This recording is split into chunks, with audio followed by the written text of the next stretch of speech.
Hey guys, tonight we travel back to the 14th century, to the heart of West Africa, where the sun beats down with an intensity you can feel in your bones. Imagine a world not of steel and glass, but of baked earth and shimmering gold. The air is thick with the smell of wood smoke, spice, and the red dust that covers everything, including you. It's a place where kings command armies of tens of thousands and control wealth so vast it's almost beyond our modern comprehension. To put it bluntly, if you were dropped here with your 21st century sensibilities, you probably wouldn't survive the week, let alone the journey we're about to take. Your water filter would clog, your phone would be a useless brick, and your idea of a tough day would get a serious reality check. So, before you get comfortable, take a moment to like the video and subscribe, but only if you genuinely enjoy what I do here. And as always, I'd love to see where you're all watching from tonight. So drop your city or country and the local time in the comments below. Now, dim the lights, maybe turn on a fan for that soft background hum, and let's ease into tonight's journey together. The first thing you notice is the heat. It's not a gentle warmth. It's a physical presence, a heavy blanket that settles over you the moment you step out of the shade. You're in the Malian Empire, sometime in the early 1300s. The air you breathe is dry, tasting faintly of dust and distant fires. Your skin, accustomed to milder climes, feels tight and prickly. Sweat slicks your brow and trickles down your temples, stinging your eyes. You squint against a sun that seems determined to bleach all the color from the sky, leaving only a vast, pale dome of blue overhead. This is the Sahel, a sprawling belt of savanna that separates the lush forests to the south from the unforgiving Sahara Desert to the north. It is a land of stark, beautiful contrasts. For months, the earth is cracked and thirsty, the grasses are the color of old straw, and the acacia trees stand like skeletal sentinels. Then, the rains come, and in a matter of days, the world explodes into a vibrant, almost violent, green. Life here is dictated by two things: the sun and the great river that snakes through the landscape like a colossal serpent. This is the Niger River, the lifeblood of the empire. Its annual floods deposit rich, dark silt along its banks, creating fertile corridors where sorghum, millet, and rice can grow. You see villages clustered near its shores, collections of round, mud brick houses with conical thatched roofs. The sound is a low hum of activity, the rhythmic thump thump thump of women pounding grain with heavy wooden pestles, the chatter of children playing a game with smooth river stones, the distant lowing of cattle. The people here, the Mandinka, move with a languid grace that seems to defy the oppressive heat. They are masters of this environment, their lives woven into its cycles for generations. Understand the empire you found yourself in. You need to know that it wasn't born overnight. It was forged in the crucible of war and ambition, rising from the remnants of the earlier Ghana Empire. Its founding father is a name spoken with reverence: Sundiata Keita. He was the Lion King, a real historical figure whose epic tale of exile and triumphant return is the cornerstone of Mali's history. This story is kept alive not by dusty books in a library, but by the griots. These are the oral historians, the storytellers, the walking, talking archives of their people. A griot can recite genealogies that go back centuries, singing the praises of great warriors and kings, accompanying themselves on a 21-stringed harp lute called a kora. To sit and listen to a griot is to feel the pulse of history itself, a mainstream historical fact that underscores how much of what we know about this time comes from a vibrant oral tradition, not written records. But what makes this empire truly remarkable, what makes it a powerhouse in its time, isn't just its history or its people. It's what lies beneath the ground. Your journey takes you southward, deeper into the savannah, towards the forested regions of Bambuk and Bure. The air grows heavier, more humid. Here, hidden from the world, are the sources of Mali's incredible wealth. You are in gold country. And when I say gold, I don't mean flecks of dust panned from a stream. I mean nuggets, lumps of it. The earth here is so saturated with gold that the local miners, you're told, have a tradition of leaving any piece of gold dust and taking only the nuggets so that the gold may grow back. A charming, if geologically dubious, belief. The Mansa, the king of Mali, has claimed all nuggets as his personal property, a law that ensures the royal treasury is perpetually overflowing. The gold is so plentiful that it's treated less like a precious metal and more like a very shiny, very heavy crop. This brings us to the first pillar of the Malian economy. The second pillar is, surprisingly, something you probably have in a shaker on your kitchen table: salt. In this sweltering climate, salt isn't a luxury, it's a biological necessity. It replenishes the body's electrolytes, lost through sweat, and it's the only effective way to preserve meat and fish in a world without refrigeration. And the source of this, white gold, is as extreme as the gold fields are secretive.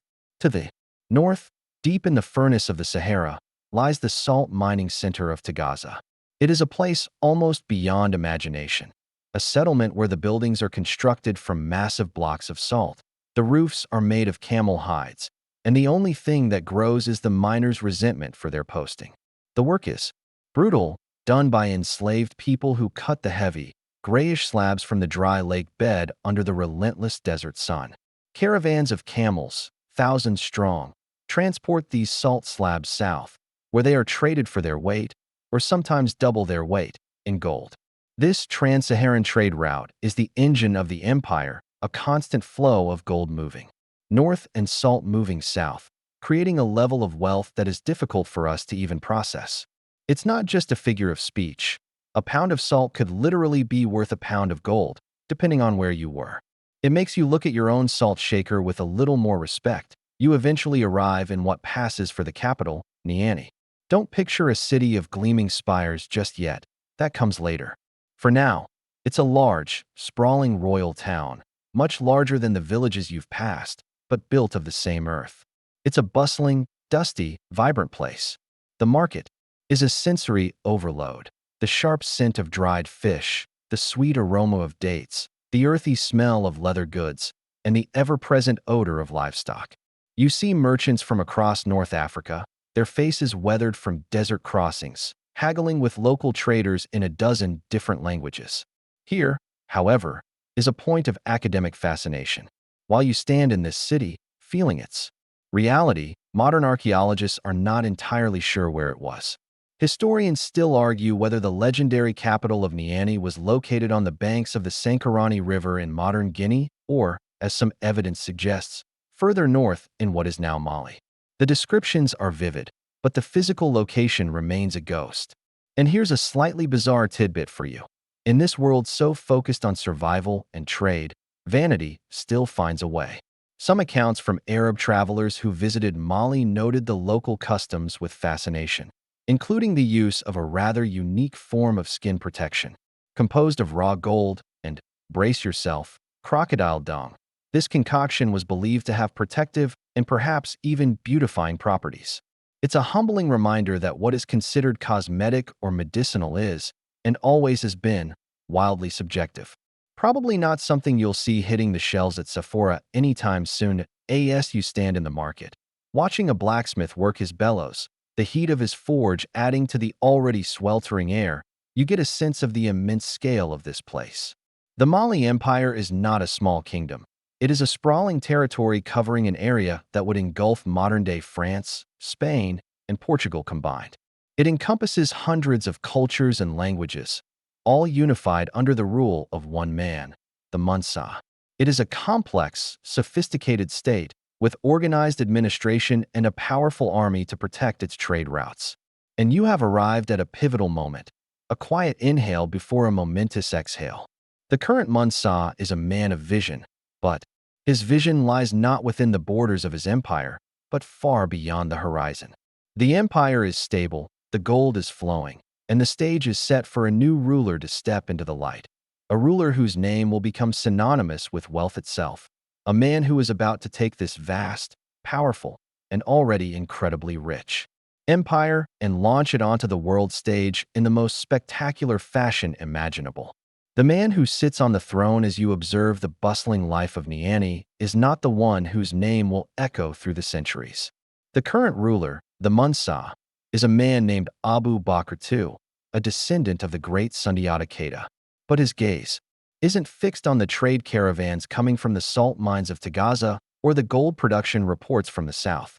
His attention, his entire being, is drawn westward, to the one border of his empire that is not desert, forest, or mountain.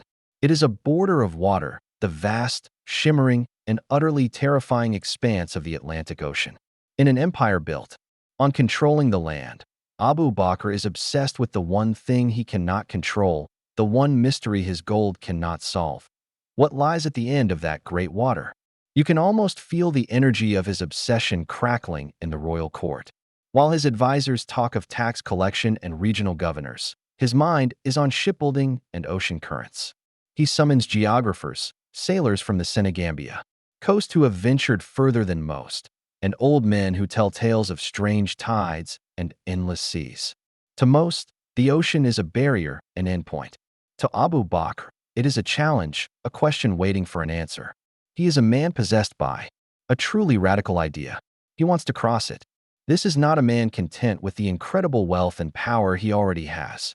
He's the kind of person who, after being given the keys to the world's most luxurious palace, immediately starts wondering if he can build an extension on the moon. So, he commissions a grand experiment. He orders the construction of 200 boats, not the simple fishing pirogues you see on the Niger, but larger vessels designed for a long voyage. He equips another 200 supply boats to accompany them, filled with enough dried food, preserved meat, fresh water, and of course, gold, to last for years. He gathers the bravest, or perhaps most foolhardy, captains and crews he can find. His instructions are simple and absolute. Sail west, and do not turn back until you have either reached the other side of the water or you have exhausted your provisions. With that, the fleet departs, sailing down the Gambia River and out into the open sea, a sight that must have been both magnificent and deeply unnerving. Then comes the waiting. A month passes, then a season, then a year. The empire continues to function. The gold and salt trade never ceases, but a question hangs in the air, unspoken in the market, but whispered in the halls of power. What became of the fleet? The court slowly begins to assume the worst. The ocean has swallowed them whole. It is an expensive, tragic failure. But then, one day, a single boat limps back to the coast, its crew gaunt, its wood bleached by sun and salt. Only the captain has survived. He is brought before Mansa Abu Bakr, and you can imagine the silence in the throne room as he tells his tale. He speaks of sailing for months, of seeing nothing but water and sky. And then, he says, they came upon something strange. In the middle of the ocean, a violent current, a river in the sea, seized the fleet. One by one, the boats were pulled into it and vanished. He watched as the ship ahead of his was sucked away into the churning water. Terrified, he turned his own boat around, being the last in the formation, and fought his way back against the tide. He alone returned to tell the tale. This story, of what was most likely the powerful Canary current, is recorded by the Arab historian Al-Amari, who would hear it years later from the lips of Abu Bakr's successor. It is our primary historical source for this entire, incredible episode. Now, any other ruler would have taken this as a sign, a clear message from the divine that the ocean was not meant for men. But Abu Bakr too was not any other ruler. He hears the captain's story not as a warning, but as a clue. The current didn't just destroy the ships, it took them somewhere. His resolve doesn't crumble, it hardens. He announces his decision. A second, even larger expedition will be launched. 2,000 boats this time. And he will lead it himself. This is where you first meet the man named Musa. He is Abu Bakr's deputy, his chosen regent. While the king has been dreaming of oceanic conquest, Musa has been the one managing the day-to-day reality of the empire. He is known to be capable, pious, and intelligent. And now, he is given the ultimate temp job. Abu Bakr formally abdicates the throne, handing the full power and authority of the Mansa to Musa. He entrusts the entire empire, the gold, the salt, the armies, the people, to his care, instructing him to rule in his stead until he returns. It's the most dramatic and high-stakes handover of power imaginable. No bloodshed, no coup, just one man's ambition paving the way for another's ascension. The preparations for the second voyage are staggering. Imagine the sheer logistics. Thousands of craftsmen building the fleet. An entire year's harvest of grain being requisitioned. Herds of cattle being slaughtered and salted. using that very salt from the northern mines. And the gold, uncountable quantities of gold loaded onto the ships for trade, or perhaps as an offering to whatever gods ruled the waves. It's like planning a multi-year camping trip for a small city, except the destination is a complete unknown. Then the day comes. Mansa, now former Mansa, Abu Bakr II sails away, his flagship leading a flotilla so vast it must have looked like a floating city. He vanishes over the horizon, chasing his dream of a world across the sea. He is never seen or heard from again. And Musa, the regent, the placeholder king, is left standing on the shore, the full weight of the Malian Empire settling squarely on his shoulders. He is now, by default, Mansa Musa, the accidental king. Now, this is where the story gets really interesting and a little controversial. Historians still argue whether this account of Abu Bakr's voyage is a literal truth or a masterful piece of political narrative. Was it a convenient, noble-sounding story that Musa himself told to explain his predecessor's disappearance and legitimize his own, otherwise questionable, claim to the throne? It's certainly a better story than he vanished under mysterious circumstances or we had a political disagreement. It paints Abu Bakr as a heroic explorer and Musa as his loyal, dutiful successor. But the quirky, fringe theory side of this is even more tantalizing. Some modern writers and historians, most famously Ivan van Sertima in his book, They Came Before Columbus, have proposed that Abu Bakr's expedition might have actually succeeded. They point to the survivors' description of the strong current, which could have propelled the fleet towards the Americas. They cite vague cultural and artistic similarities, contested archaeological finds, and snippets from the journals of early European explorers as potential evidence of a pre-Columbian African presence in the New World.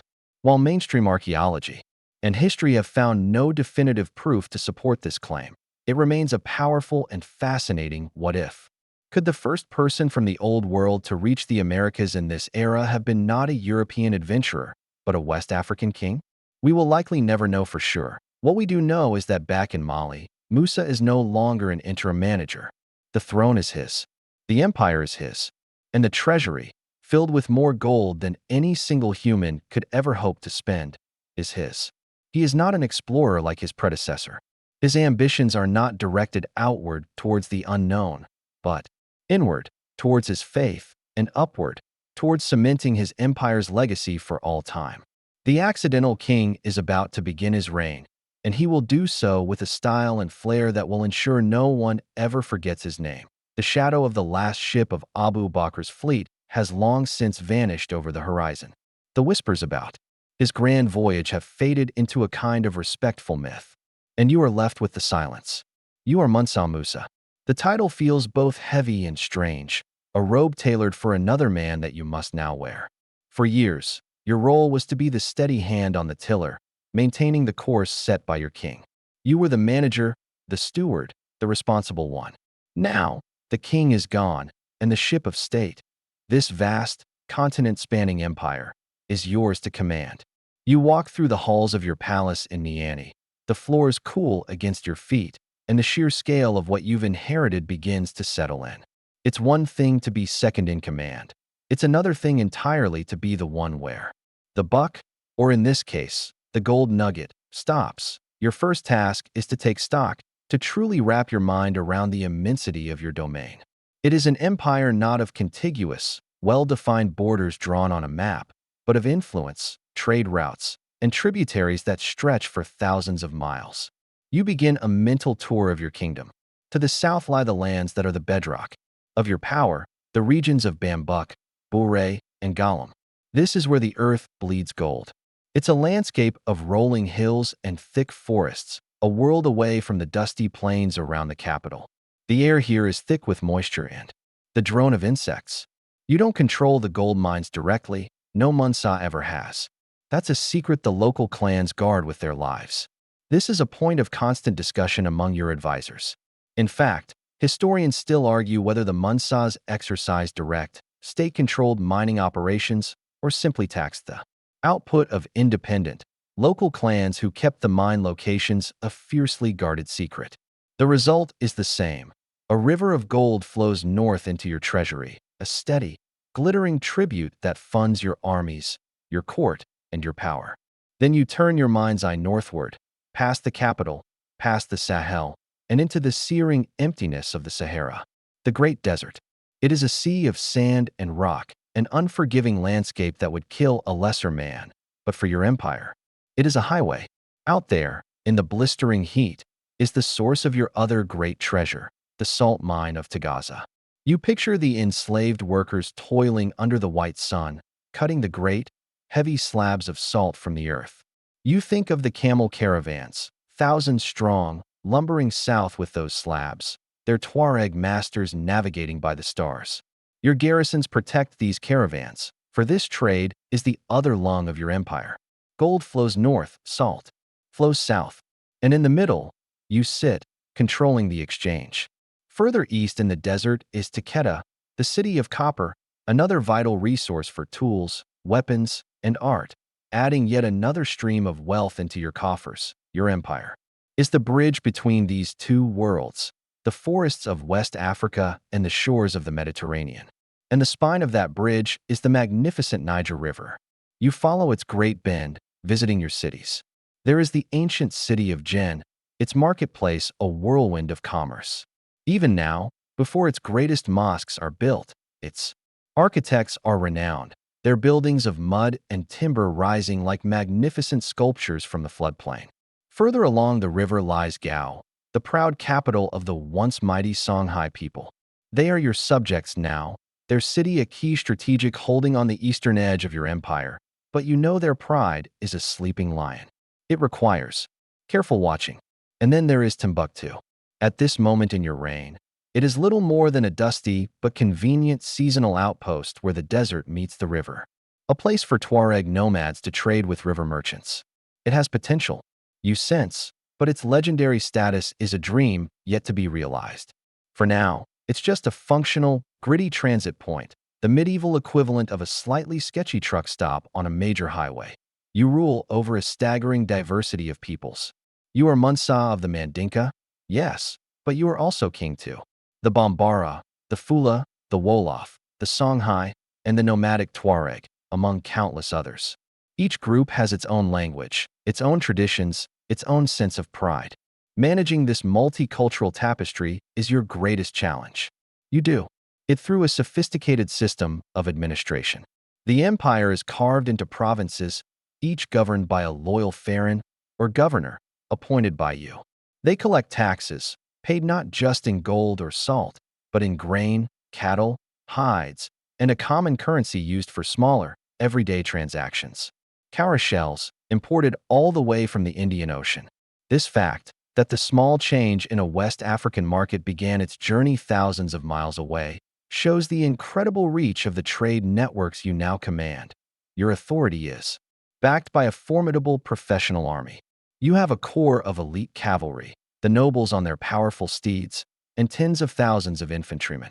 Their job is not just to defend your borders, but to patrol the trade routes, ensuring the caravans that are your empire's lifeblood can pass safely. Security is the ultimate product you sell, and it ensures your continued prosperity. And then, there is the matter of justice. It is the Munsa's sacred duty. You learn the protocols quickly. On certain days, you hold court outside, under the shade of a great silk cotton tree. A special drum is beaten, its rhythm carrying across the city, announcing that the Munsa is available.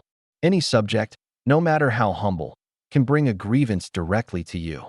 They approach with a fascinating, if slightly messy, display of reverence, a quirky tidbit that shocks foreign visitors. They fall to their knees, and with both hands, they scoop up dust and pour it over their heads and backs. It's the ultimate sign of submission and respect. Probably a nightmare for the royal laundry service, but it gets the point across. You sit on a raised platform, a bimbi cushioned with silk, an attendant holding a golden parasol over your head, and you listen. A farmer whose goat was stolen. Two merchants in a contract dispute. You listen, you question, and you dispense a judgment that is final. This direct access to the king is a key pillar of your legitimacy. Standing there, surveying this vast, complex, and wealthy machine, you understand that your predecessor's dream was of worlds unknown. He looked outward. But your destiny, you realize lies elsewhere. You have inherited a kingdom of immense temporal power, a kingdom of gold and salt, of armies and trade. But what is its soul? What is its standing in the wider world? Not just of commerce, but of faith? You are a devout Muslim, and your kingdom, while containing many faiths, is led by a Muslim elite. An idea begins to form, a project not of exploration, but of devotion. A project that will require all the resources of your vast kingdom. A project that will show the world, from Cairo to Mecca, exactly what it means to be the Mansa of Mali. The accidental king is about to make a very deliberate choice. The idea, once it takes root in your mind, is impossible to ignore. It begins as a whisper, a devout wish, and quickly grows into a thundering, all-consuming project. You are the steward of this immense wealth, the guardian of this powerful empire. But what is power for, if not to serve a higher purpose? What is wealth for, if not to display the glory of God and country? You, Mansa Musa, will perform the Hajj. You will make the sacred pilgrimage to Mecca. This is not a decision born of whim. It is a calculated fusion of piety, politics, and a touch of personal ambition. As a devout Muslim, the Hajj is one of the 5 sacred pillars of your faith. It is a duty you must perform, and with the resources at your command, the excuse of not being able to afford it would be laughable. But this journey is about more than just fulfilling a personal religious obligation. It is a geopolitical masterstroke. Your predecessor, Abu Bakr, looked to the west and sailed into oblivion. You will look east to the heart of the Islamic world. You will take your empire, which to the old powers of Egypt, Persia, and Arabia is just a half-mythical land of gold at the edge of the world, and you will place it squarely at the center of the map. This pilgrimage will be a statement, an announcement. Mali has arrived. It is rich, it is powerful, and it is pious. It will be the greatest public relations tour in the history of the world. There may also be a deeper, more personal reason. The griots and later chroniclers will whisper a darker story, a tale that adds a layer of human tragedy to your quest. They say that in a terrible accident, you were responsible for the death of your own mother, the Queen Mother Saka. Whether this is a historical fact or a later invention to add moral weight to your story is unknown, but you can feel its power. The story goes that a heavy guilt hangs over you, and you sought counsel from the learned men of your court. Their advice was to seek absolution through a great act of piety, to wash away the stain through a journey to the holiest city. This story, whether true or not, provides a poignant, intimate motive for an otherwise public spectacle. It transforms the journey from a king's procession into a penitent's plea. With the decision made, the real work begins. And the scale of that work is almost impossible to comprehend. This is not like packing for a trip. This is like mobilizing a nation for war, except your only enemy is distance, and your weapon is gold. You summon your pharaohs and messengers, sending them to every corner of your vast empire. Your commands are simple, but their execution is a monumental task. First, you need people. A king does not travel alone. You are taking your court with you. This includes your senior wife, Inari Cunate, and her retinue of hundreds of attendants. And servants. It includes your top government officials, your doctors, your teachers, and your beloved griots, who will be expected to compose the epic of this journey as it unfolds. Then there is the security. The 4,000-mile route crosses some of the most dangerous territory in the world. You assemble a military escort of 12,000 soldiers, a mix of cavalry and infantry, to guard the front, the rear, and the flanks of your procession. And then there is the main body of the caravan. You decree that 60,000 of your subjects will accompany you. 60,000 men. This is not just a royal entourage, it is a mobile city, a river of humanity flowing across the continent. To manage the sheer logistics of this city, you require an army of servants and enslaved people, whose jobs will be to pitch the tens of thousands of tents every night, cook the food, tend to the animals, and carry the endless supplies. Next, the provisions. You are marching a city across the Sahara. Your quartermasters begin a colossal undertaking. Granaries across the empire are emptied of millet, rice, and dried meats. Herdsmen drive thousands of cattle and sheep before the caravan. A walking larder. Water is stored in countless animal skins. This alone is a logistical feat on par with supplying a major military campaign. But then you add the flair. You are not just traveling, you are making a statement. You order bolts of the finest Persian silk and vibrant Egyptian brocade to be packed. Your personal tents are to be lavish pavilions, your dinner service is to be of the highest quality. You are bringing the luxury of Niani with you. No one will mistake this for a refugee column. And finally, there is the gold. Oh, the gold. This is the centerpiece of the entire affair, the element that will cement your legend forever. You send word to the treasuries. The gold dust, kept in gourds and leather pouches, is brought forth. It is weighed and packed into sacks. The nuggets, some the size of a man's fist, are carefully sorted. The numbers, when they are reported back to you, are staggering. You prepare between 80 and 100 camels, each one destined to carry roughly 300 pounds of pure gold dust. That's up to 30,000 pounds, or 15 tons, of gold on the camels alone. And that's just the bulk currency. For a touch of theater, you command that 500 enslaved people will march at the very front of your personal procession. Each one will be dressed in fine silk, and each will carry a staff of solid gold, weighing about 4 pounds. That's another ton of gold right there, just for decoration. This isn't wealth. It's a physical manifestation of power so extreme. It borders on the divine. It's a joke on the very concept of money. It's taking the idea of traveling heavy to its most glorious and absurd conclusion. Of course, the Arab chroniclers who would later record these details, like Al-Amari, were hearing them secondhand in Cairo, mouths agape. And so, historians still argue whether the astronomical numbers reported, 60,000 people, 18 tons of gold, were precise figures or an exaggerated, though still representative, reflection of the caravan's immense scale. It's possible the numbers were inflated to make the story even better. But even if the reality was only half of the legend, it remains an almost unbelievable display of resources. The route is planned with equal care. From Niani, you will travel northeast to the oasis, city of Walata, a key trading hub on the edge of the desert. From there, you will make the great crossing of the Sahara, a brutal, months-long ordeal, stopping at the vital wells of Tuat before finally emerging from the sand sea into the fertile lands of Egypt. Your destination is Cairo, the largest and most powerful city in the Islamic world, where you will rest and resupply before the final leg of the journey to Mecca and Medina. Envoys have been sent ahead, carrying gifts, to inform the rulers whose lands you will cross. You don't just show up with a mobile city of 60,000 people unannounced. That's how wars start. The preparations take months, perhaps even a year. The capital, Niani, transforms into a massive staging ground. The air hums with a frenetic, excited energy. The empire is placed in the hands of a trusted son or minister who will act as regent in your absence, just as you once did for Abu Bakr. But where his departure was a quiet slip into mystery, yours will be a thunderous spectacle. As you stand on a balcony of your palace and look out, you see it.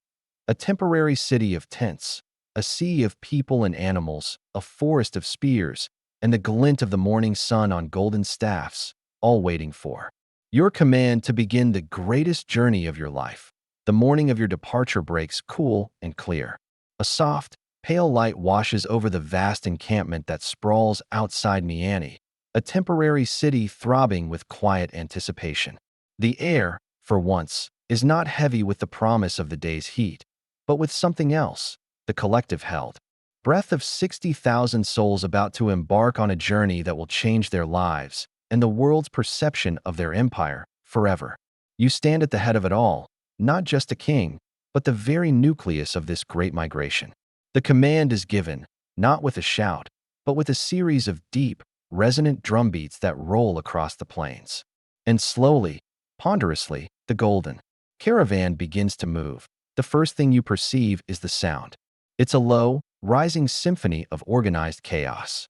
The groaning complaint of thousands of camels being urged to their feet, the jingle of their harnesses, the restless stomping and neighing of the cavalry's horses. It's the murmur of 60,000 human voices, a wave of whispers, instructions, and prayers. It's the rhythmic tramp of soldiers' feet on the dry earth and the bleating of the livestock being herded along at the rear. It is the sound of a city uprooting itself. Then, the spectacle unfolds before your eyes. At the very front, a sight designed to inspire awe and disbelief. The 500 envoys you designated, walking in perfect formation. They are dressed in immaculate Persian silks, and each one holds a staff of pure, polished gold. As they begin to march, the rising sun catches the staffs, and the vanguard dissolves into a river of dazzling light, a deliberate, almost arrogant display of wealth. It's a statement that needs no translation. It simply says, "We are from Mali." It's also quite a workout for the envoys. Holding a 4-pound staff perfectly upright while marching for miles is not a job for the faint of bicep. Behind them comes the muscle, your army. The infantry marches in disciplined blocks, their long spears held upright, creating a forest of deadly points. Archers with powerful bows slung over their shoulders walk with a confident swagger. But the true pride of your military is the cavalry. Thousands of them, mounted on strong, spirited horses, their quilted armor providing protection from both arrows and the sun. Colorful banners bearing the insignia of your Qaeda dynasty flutter above them. Their presence is a sobering reminder that while this is a mission of peace, it travels with the strength of war. No bandit group in their right mind would dare attack this moving fortress. Then come the camels. An endless, undulating line of them stretching back to the horizon. You can't even see the end of the procession. Among them are the 100 beasts of burden that carry the heart of your treasury. Each one is laden with sacks containing 300 pounds of gold dust. They are walking banks, ambling mountains of wealth. It's a level of mobile assets so extreme, it breaks the brain a little. It makes the concept of an armored truck seem quaint and adorable. Thousands more camels and donkeys follow, carrying the more mundane, but equally vital, supplies. Food, water, tents, spices, tools, and trade goods. The heart of this great river of life is the main body of the caravan. It's a cross-section of your entire empire. Your senior officials and their families, merchants hoping to make a fortune in the markets of Cairo, scholars with chests full of books, doctors with their bags of herbs and medical instruments. There are women, children, and old men, all caught up in the gravity of your pilgrimage. And this is where historians still argue, of course. They debate whether the famous 60,000-strong figure represented only the fighting men and official courtiers, or if it was an all-inclusive number that counted the thousands of women, children, and servants who formed the true backbone of this mobile society. Either way, it's a staggering number of people to keep moving in the same direction. You, yourself, are at the center of a smaller, more luxurious procession within the whole. You ride a magnificent stallion, its harness glittering with golden ornaments. Your personal guards, the best in the empire, surround you. Nearby, your chief wife, Inari Cunate, and the rest of your royal household travel in comfort, some on horseback, others in ornate, curtain litters carried by strong servants. Your personal griots are always close, their minds and voices already working, composing the verses that will tell of this day for centuries to come. The first few days are a process of settling into a rhythm. The caravan, which stretches for several miles, learns to move as one organism.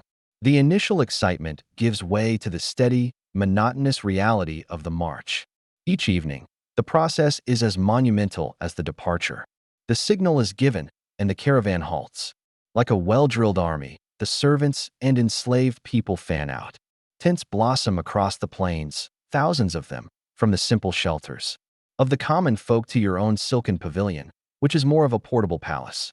Thousands of cooking fires are lit, and the smell of roasting meat, millet porridge, and spices fills the evening air. For a few hours, a bustling city exists where before there was only empty savanna. Then, at dawn, the city vanishes, packed away onto the backs of camels, leaving behind only trampled grass and the ashes of its fires. It's like watching a magic trick performed on a civic scale every single day. Your journey is not just a passage through the land. It's an economic event. This is a mainstream historical fact about your Hajj. At every town you pass, you don't just take, you give. You purchase food, supplies, and local crafts in enormous quantities, paying in gold dust. Your arrival is a festival, a celebration, and a massive economic stimulus package all in one. Local merchants who sell you a herd of goats or a granary full of grain become rich overnight. And with your wealth, you also spread your faith. A legend springs up around your piety, a tale that becomes a famous quirky tidbit of your journey. It is said that on every Friday, the holy day, you sponsor the construction of a new mosque wherever your caravan happens to be. It's highly unlikely you were building permanent stone structures each week, but it's easy to imagine you funding the creation of a simple mud brick prayer hall, or at least marking out a sacred space for your 60,000 followers to pray. The legend itself is what matters, cementing your reputation as a devout and generous king. As the weeks roll on, the landscape begins to change. The familiar lushness of the savanna, with its baobab and acacia trees, starts to thin out. The grass becomes sparser, the earth sandier and redder. You are leaving the heartland of Mali behind. You are approaching the edge of the Great Desert. The next major stop is the town of Walata, the last bastion of civilization before the true test begins. The mood in the caravan shifts. The easy part is over. Ahead lies the Sahara. You arrive in Walata, and the city feels like the last outpost of the familiar world. It's a bustling hub of trade, a smaller version of Niani, but it has an air of finality about it. This is the shore of the Sand Sea. Here, your caravan makes its final, exhaustive preparations. Water skins are filled to bursting. Food supplies are checked and rechecked. The mood among your people is a mixture of nervous excitement and quiet dread. They look out at the hazy, shimmering horizon to the north, and they know the easy part of the journey is over. The savanna, with its predictable rhythms and scattered trees, is now behind you. Ahead lies the Azawad, the land abandoned by God. The Sahara, the first days in the desert are a shock to the system. The world is reduced to two colors, the pale, bleached blue of the sky and the endless, shifting ochre of the sand. The sun is no longer just a source of light and warmth. It is a malevolent entity, a physical weight that presses down on you, drains your strength, and punishes any exposed skin. The very air you breathe is different. It's superheated, bone-dry, and carries the fine, gritty taste of dust that gets into your mouth, your clothes, and your soul. It's the ultimate minimalist landscape, nature's way of screaming that you probably shouldn't be here. Your massive caravan, which seemed so mighty and unconquerable on the plains of Mali, now looks like a fragile thread of life crawling across a vast, indifferent emptiness. The daily routine is dictated by survival. You march in the cooler hours of the very early morning, long before sunrise, and in the late afternoon as the sun begins its descent. The middle of the day is for rest, for huddling in the shade of tents, conserving every drop of moisture and energy.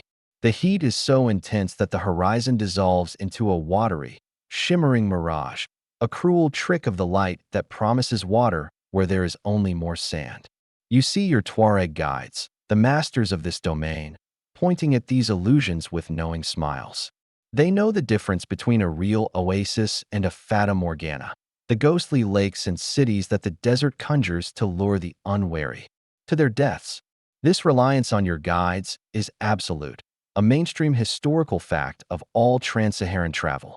Without these men, with their encyclopedic knowledge of every rock formation and subtle dip in the terrain, your entire caravan, for all its wealth, would be lost in a week. The nights are as extreme as the days. The moment the sun disappears, the stored heat of the sand radiates away into the clear sky, and the temperature plummets. The cold is biting, a dry chill that seeps deep into your bones. You huddle in your silk-lined tent, wrapped in blankets, listening to the only two sounds, the soft whisper of the wind scouring the dunes and the profound, almost terrifying silence of the desert itself. But when you step outside and look up, you are rewarded with a celestial spectacle. With no competing lights and no moisture in the air, the stars are a brilliant, diamond-hard spray of light, so clear and close it feels like you could reach out and scoop them from the sky. Your guides navigate by these stars, the same celestial map that has guided their people for 1,000 years. The journey stretches into weeks, and the weeks blur into a month, then more. The sheer monotony is a psychological challenge. Every day is the same landscape of sand and rock. The logistics of keeping 60,000 people and tens of thousands of animals alive are staggering. Water is more precious than the gold your camels carry. It is strictly rationed, a lifeline doled out in careful measures. The joy of a clean, cool sip of water is an experience so profound it borders on the religious. Your caravan's collective. Yelp review of the Sahara would be scathing, 0 stars. Scenery is repetitive, service is terrible, and the constant threat of death really puts a damper on the mood. Of course, the precise path you take is a matter of strategic choice. Historians still argue whether your caravan took the more common Western trade route, which would have passed through the salt city of Tagaza, or if you chose a more direct, and therefore riskier, central path across the Tainsrauf Plateau, the land of thirst, to avoid potential political friction. Each option carried its own dangers, a choice between the known evil and the unknown. Just when the endurance of your people is stretched to its breaking point, the guides will point to a smudge of dark green on the horizon. At first, you think, it's another mirage, another cruel joke. But as you get closer, the smudge solidifies. It becomes the distinct shape of palm trees. It is an oasis. The feeling of relief that washes over the caravan is a physical wave. The pace quickens, the tired camels lift their heads, and a murmur of joy ripples through the ranks. Arriving at an oasis after weeks in the desert is a feeling more intense and satisfying than finding a phone charger when your battery is at 1%. The oasis is a chaotic explosion of life. You see the date palms, the impossible green of vegetation, and you hear the miraculous sound of bubbling water. But managing the arrival is one of an administrator's greatest tests. 60,000 thirsty people and their animals could overwhelm a small well in an hour, drinking it dry and dooming themselves. Your soldiers form a cordon around the wells, and you establish a strict order. The animals drink first, then the people, neighborhood by neighborhood from your mobile city. It's a moment where your authority is absolute and essential. While your people recuperate, your merchants trade, exchanging gold and textiles for thousands of fresh dates, a superfood, packed with the sugar and energy needed for the next leg of the journey. In the cool shade of the palms, you can almost forget the horrors of the sand sea you just crossed. Some of your followers, overcome with the strangeness of the landscape, whisper of Jinni, the spirits of the desert that are said to ride on the wind and create the dunes. It's a quirky, superstitious tidbit, a way of personifying the vast, impersonal power of the Sahara. After several days of rest, you press on. The process repeats, long, grueling stretches of sand and rock, punctuated by the life-saving mercy of another oasis. Finally, after what feels like an eternity, the landscape begins to change for good. You see the first signs of hardy, scrub-like vegetation. The soil beneath your feet becomes firmer. One day, a scout returns, his voice cracking with emotion, to report that he has seen the great river of the north, the Nile. You have crossed the Sahara. You have led your people through the deadliest natural barrier on the planet. A sense of profound, exhausted triumph settles over you. You made it. But as the green, fertile lands of Egypt spread out before you, you know the journey is far from over. The physical test is behind you. The diplomatic one is about to begin. Ahead lies Cairo. The first time you see the Nile, it feels like a miracle. After months of living in a world of brown and yellow, of dust and rock, the sudden, vibrant ribbon of green is a shock to the senses. It's not just a river. It's a living, breathing thing, flanked by emerald fields and groves of date palms. Your people, who have endured the horrors of the Sahara with stoic discipline, break into spontaneous cheers. Some run to the water's edge, weeping with joy, splashing the cool, muddy water on their sun-scorched faces. You have reached the legendary land of Egypt, a civilization that was ancient when your own empire was not yet a dream. As your caravan moves north along the fertile river valley, you become the spectacle of the century. News of your approach. This mobile city of 60,000, led by a king from the mysterious land of gold, travels faster than you do. The villagers and townspeople of Upper Egypt line the roads, their faces a mixture of awe, disbelief, and excitement. They have never seen anything like it. The 500 golden staffs of your vanguard glitter under the Egyptian sun, a sight so opulent it seems to defy reality. The sheer size of your procession clogs the roads and drinks the wells, but you pay for everything, and you pay in gold. Your passage is less of an invasion and more of a rolling festival of wealth. Finally, in the distance, you see it. Cairo, Al-Qahira, the victorious. At this time, in the year 1324, it is the largest, most magnificent city in the entire Islamic world, the heart of the powerful Mamluk Sultanate. Entering it is an overwhelming experience. After the profound silence of the desert, the city is a roaring cacophony of sound. The call to prayer from 100 minarets, the shouts of merchants in the crowded souks, the braying of donkeys, the hammering of artisans, and the constant chatter of 1 million people. It's like going from a silent meditation retreat straight into the middle of Times Square on New Year's Eve. The architecture is alien and awe-inspiring. Towering stone mosques with intricate domes, massive fortifications, and multi-story houses, crowded along narrow, winding streets. Your mud brick capital of Niani, which felt so grand at home, seems like a quiet village in comparison. The Sultan, Nasir Muhammad, has been well informed of your approach. He is a shrewd and powerful ruler, and he is not about to let a foreign king with a massive army march straight into his capital. His officials meet you on the outskirts and guide you to a designated camping spot. And what a spot it is! You are directed to set up your camp on the Giza Plateau, in the literal shadow of the Great Pyramids. Your temporary city of 60,000 tents blossoms at the feet of monuments that were already thousands of years old. The site of your West African caravan camped next to the Sphinx is a collision of worlds, a moment in history that feels like it was plucked from a fantasy novel. Soon, the formal invitation arrives. The Sultan summons you to his court at the Citadel of Cairo, a massive fortress that dominates the city's skyline. This is the moment you have been preparing for, the diplomatic centerpiece of your journey. You dress in your finest robes, gather your senior advisors, and proceed through the city, your retinue an island of Malian splendor in the sea of Cairene life. You are ushered into the grand hall of the Citadel. It is opulent, intimidating, and filled with the fierce-looking Mamluk emirs who form the Sultan's court. And here we come to a fascinating and quirky tidbit of Mamluk society. These rulers, the emirs, and even the Sultan himself, were of a military slave origin. They were typically Kipchak Turks or Circassians, purchased as boys, brought to Cairo, and trained in a brutally effective military system. They rose through the ranks based on merit and loyalty, and the most powerful among them could become sultan. So you, a king by divine right and royal bloodline, are meeting a man who is king because he was the toughest, smartest, and most ruthless graduate of a slave warrior academy. It's a fascinating dynamic. As you approach the throne, the sultan's chamberlain instructs you on the protocol. You are to bow and kiss the ground before the sultan.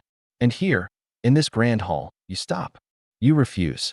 A hush falls over the court. This is a shocking breach of etiquette, an insult to the power of the Mamluk throne. But you are Mansa Musa of Mali. You are the richest king on earth. You bow to no man. Your reasoning is simple and firm. You will prostrate yourself, but only before Allah. It's the 14th century equivalent of refusing to accept the terms and conditions without reading them. A tense and very public standoff. This moment, your refusal to bow, is a well-documented historical fact, recorded by the historian Al-Amari, who heard the story directly from one of the Sultan's officials who was there. For a few agonizing minutes, the two most powerful men in the room are locked in a battle of wills. The Mamluk emirs grip their swords. Your own guards tense, ready for the worst. But the Sultan, and Nasir Muhammad, is a pragmatist. He sees you are not some minor tribal chieftain to be easily intimidated. He sees a fellow sovereign. A compromise is reached.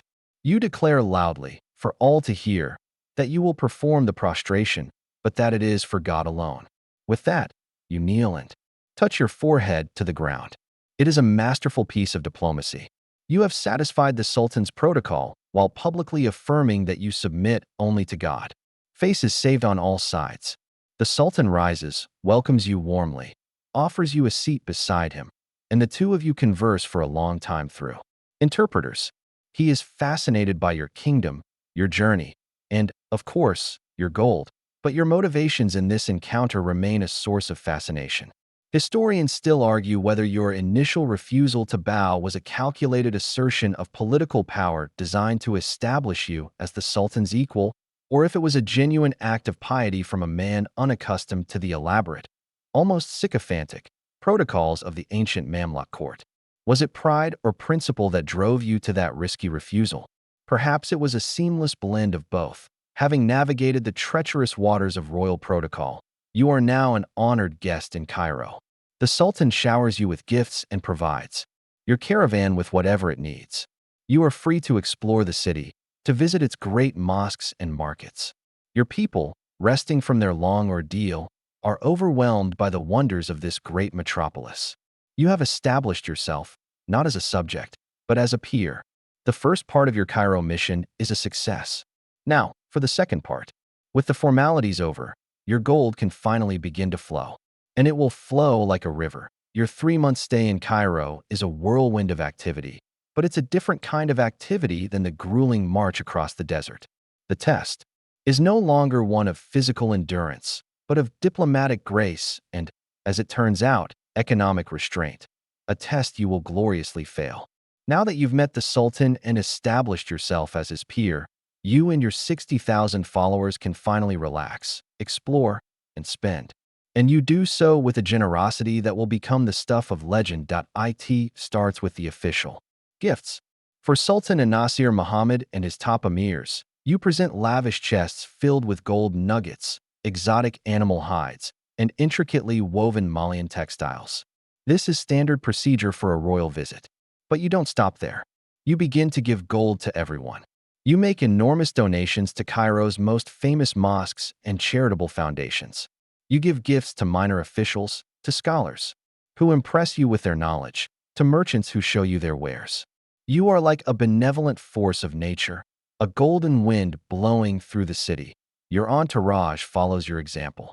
Every one of the thousands of courtiers, soldiers, and even servants in your caravan has some amount of gold dust to spend. And they descend upon the famous Khan el-Khalili market and the other souks of Cairo like a tidal wave. They buy perfumes, spices, fine cloth, books, weapons, and sweets. They haggle poorly, if at all, happily overpaying for everything, much to the initial delight of the local merchants. On Fridays, after prayers, you make a habit of simply handing out pouches of gold dust to the crowds of poor who gather to see you. You are basically Oprah, but instead of everyone in the audience getting a car, everyone you meet gets a handful of gold. You get some gold, and you get some gold, and you get some gold. For the first few weeks, the Cairene merchants can't believe their luck. This king and his people are the greatest tourists in history. Business is booming. Everyone is getting rich. But then, a strange thing starts to happen. The sheer volume of new gold being pumped into the city's economy begins to warp it. You've brought, by some estimates, 18 tons of the stuff with you. You are practicing the most extreme form of what we would now call quantitative easing, flooding the market with new currency. And gold, like any currency, gets its value from a perception of scarcity. Suddenly, in Cairo in 1324, it isn't scarce at all. This is where your kindness crashes an economy. The value of the gold dinar, the standard coin of the realm, begins to plummet. A quirky but revealing tidbit recorded by the chroniclers is the exchange rate. Before your arrival, a mythcal of gold, a standard weight of about 4.25 grams, was worth 25 silver dirhams. During your stay, as your gold saturated every corner of the market, that same mythcal was soon worth only 22 silver dirhams, or even less. A drop of over 10% might not sound catastrophic, but in a pre-modern, metal-based economy, it is a seismic shock. This devaluation creates rampant inflation. The merchant who sold a bolt of silk for 1 gold coin now finds that his coin buys less than it did a week ago. So he raises his price to 2 gold coins. The baker, seeing this, raises the price of his bread. Soon, the prices of everything, food, goods, services, property, skyrocket. The very merchants who thought they were getting rich find that the piles of gold they've accumulated are rapidly losing their purchasing power. For the common Cairene who had their life savings in gold, it's a disaster. Their wealth evaporates into thin air. You've essentially discovered an economic cheat code. except the cheat crashes the game server for everyone else playing. Your stay lasts for 3 months, and for those 3 months, this fire hose of gold never stops. By the time you are ready to depart, the economy of Cairo, the commercial hub of the Islamic world, is in a state of chaos. And this wasn't just a momentary blip.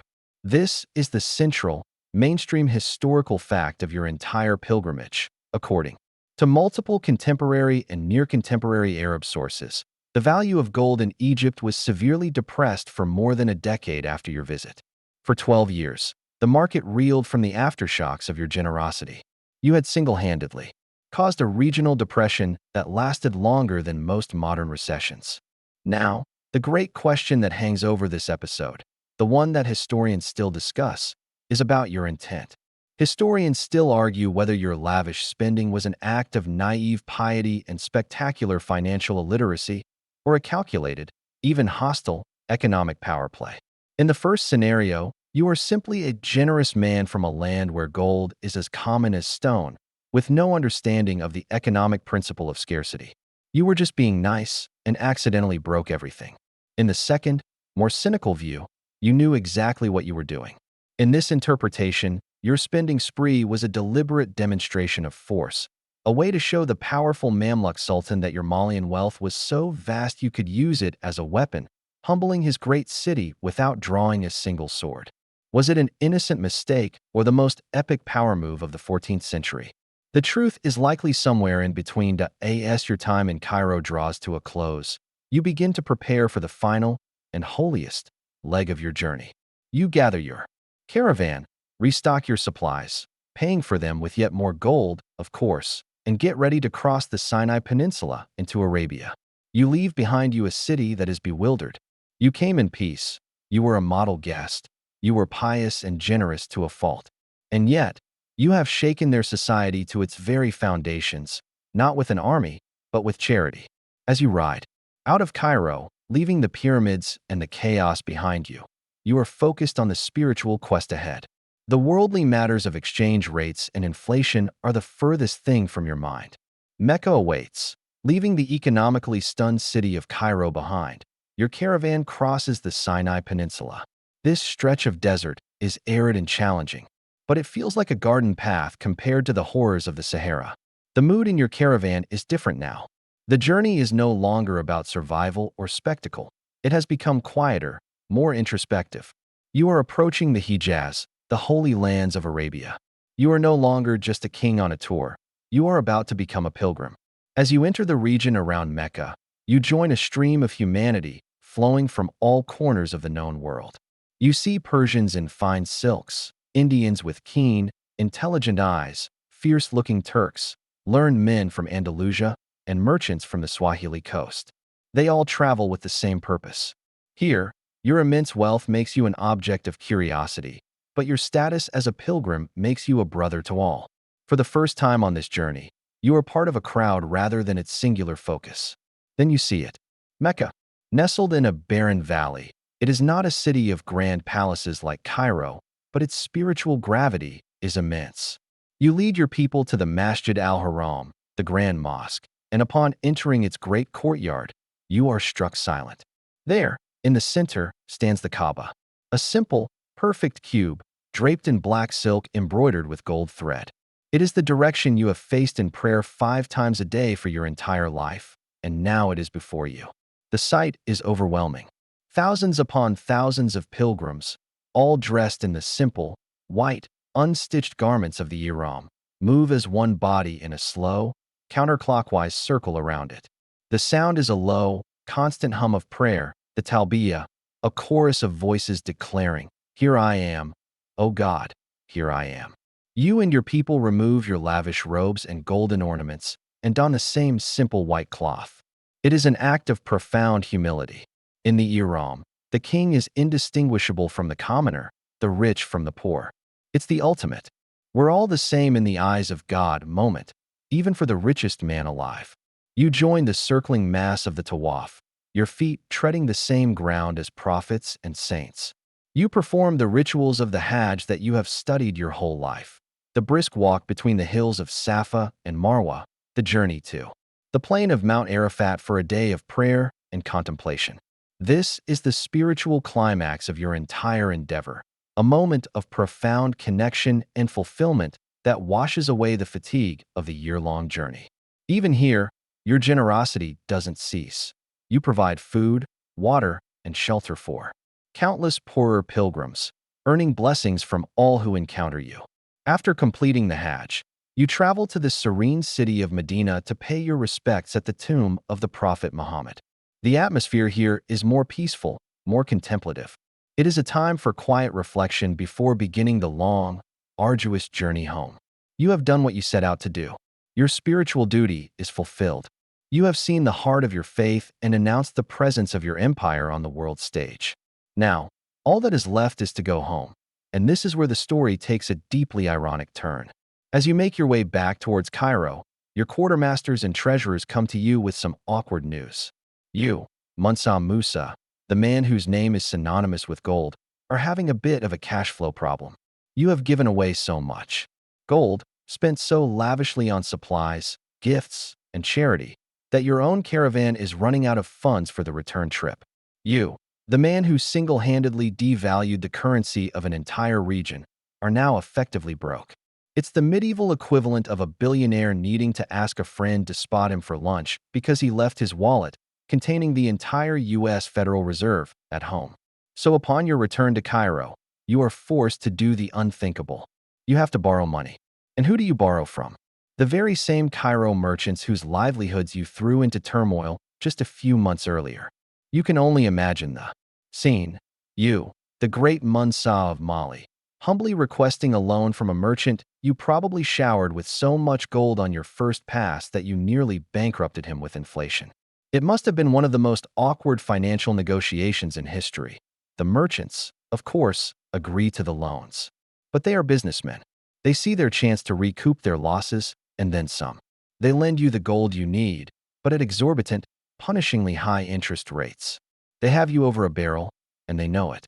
It's almost as if the Cairo merchants invented the concept of the payday loan specifically for you.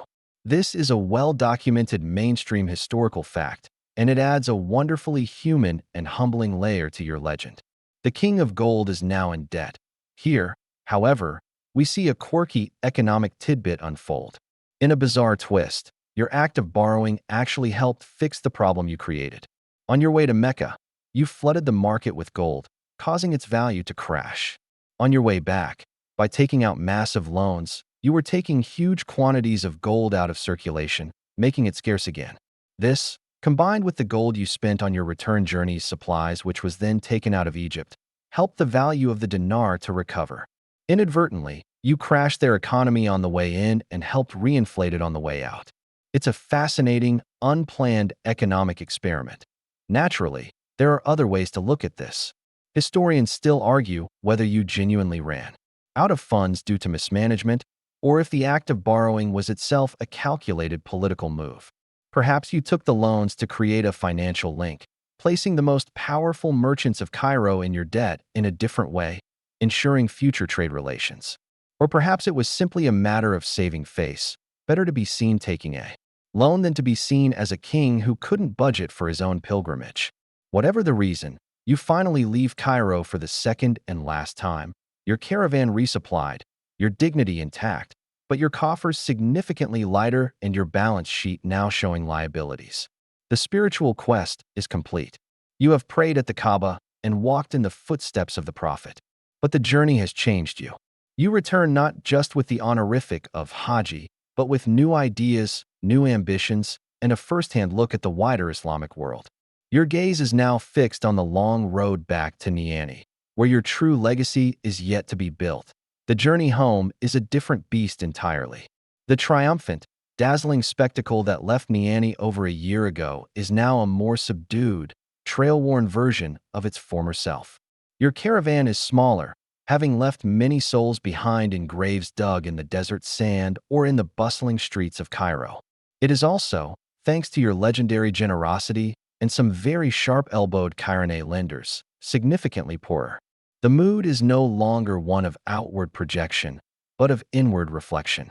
The long, monotonous trek back across the Sahara provides ample time to think, to process everything you have seen, You crossed the desert to reach the heart of the Islamic world, and you succeeded. You saw the wonders of Cairo and prayed at the Kaaba in Mecca. But the most valuable things you acquired on your journey were not the silks or spices you bought in the souks. They weren't even the memories of the holy sites, profound as they were. The greatest treasures you are bringing back to Mali are seated on camels, right there beside you, squinting against the same sun and tasting the same dust. You didn't just go on a pilgrimage. You went on the most ambitious recruitment drive in history. You essentially attended the world's most exclusive job fair, and instead of just collecting pamphlets, you hired the entire faculty. You crossed the desert to reach the heart of the Islamic world, and you succeeded. You saw the wonders of Cairo and prayed at the Kaaba in Mecca. But the most valuable things you acquired on your journey were not the silks or spices you bought in the souks. They weren't even the memories of the holy sites, profound as they were.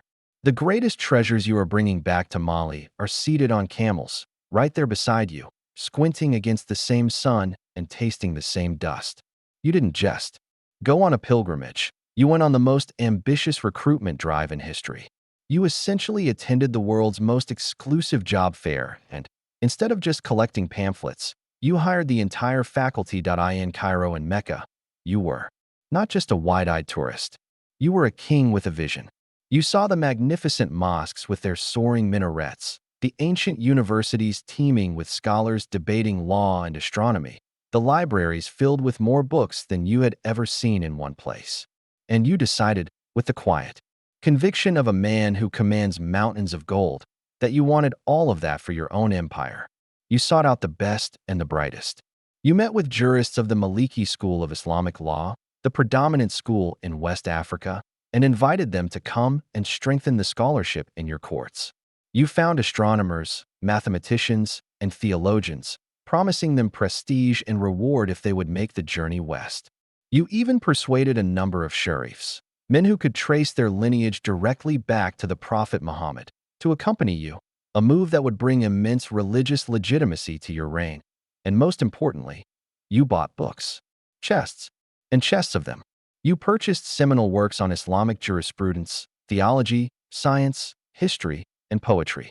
Each one of these books was a seed, a carrier of an idea that you intended to plant in the soil of your empire, hoping it would grow into a forest of knowledge. But your star acquisition, the crown jewel of your recruitment efforts, was a man named Abu Ishaq Ibrahim al-Sahili. You met him in Mecca. He was a poet and, more importantly, an architect from Granada, the last great Muslim kingdom in Spain. Al-Andalus was a beacon of culture and sophistication, and as-Sahili was a product of its rich artistic traditions. The story of your meeting is legendary. You were captivated by his intellect and vision, and you made him an offer he couldn't refuse.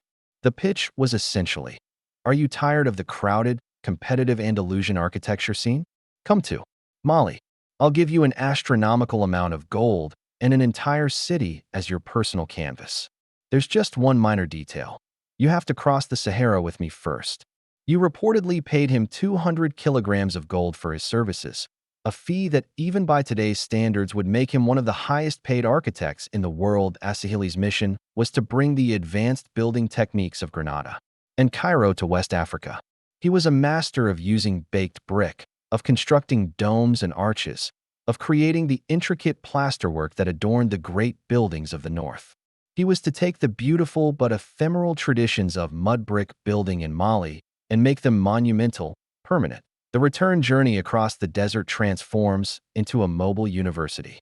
The caravan that was once a river of gold is now a current of ideas.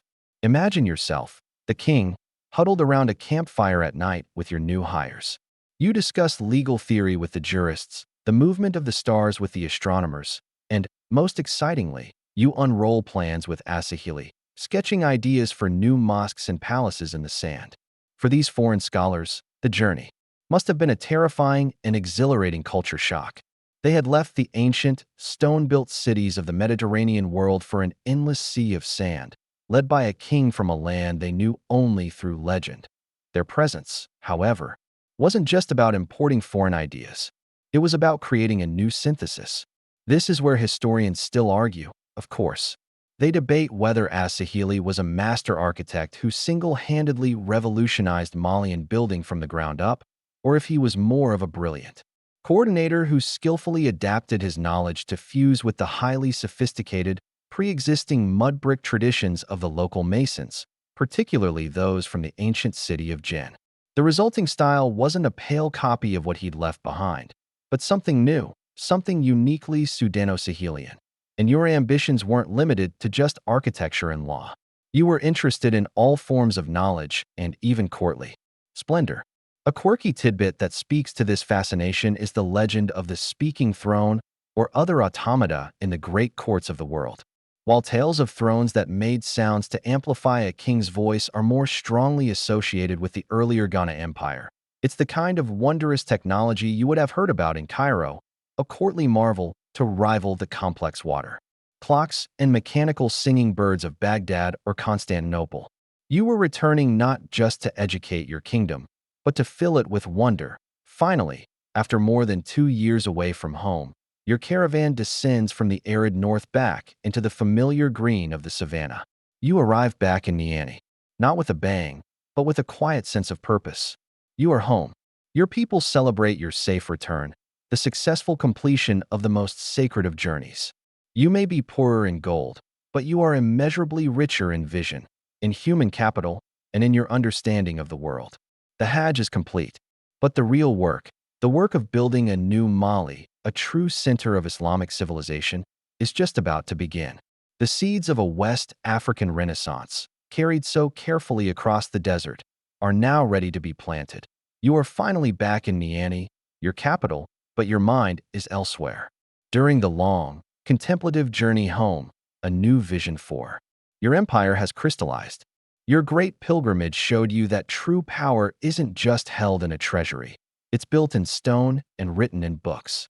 Your focus now shifts from the savannah heartland northward to that dusty, windswept city on the very edge of the Sahara.